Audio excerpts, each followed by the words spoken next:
whether or not they're the corporates, the Goliaths, or the Davids, the digital enablers are organizing the business model. In general, as an industry, we're very data rich, we're information poor. 8 years ago, you would talk to general managers at branded hotels, and they would say, "Nah, I don't need this." You have a lot of CEOs walking around their office saying, "I need an app, I need some offering out there."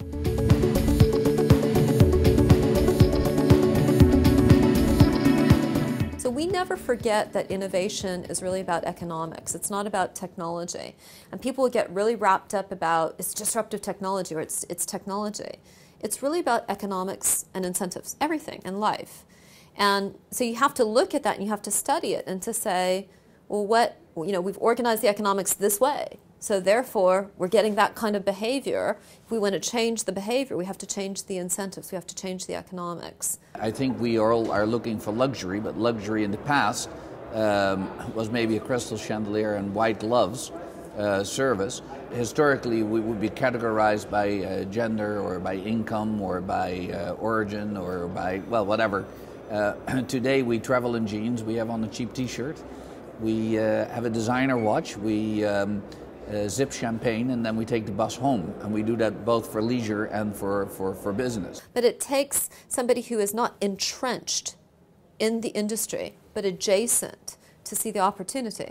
I mean, Brent used to say, I helped Brent with his first round of funding at lastminute.com, and he used to say if they had known as much about the travel industry at the beginning as what they learned through it, maybe they wouldn't have set it up.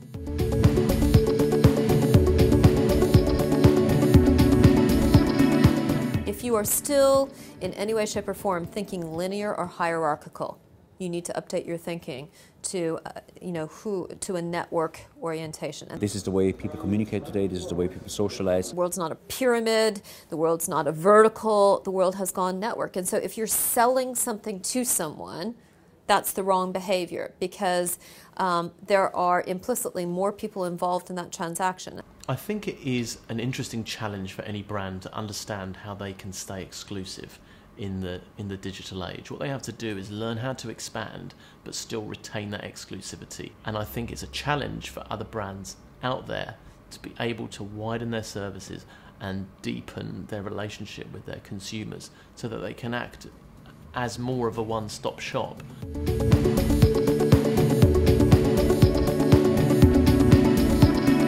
So from an intelligence point of view, we're very, very data focused.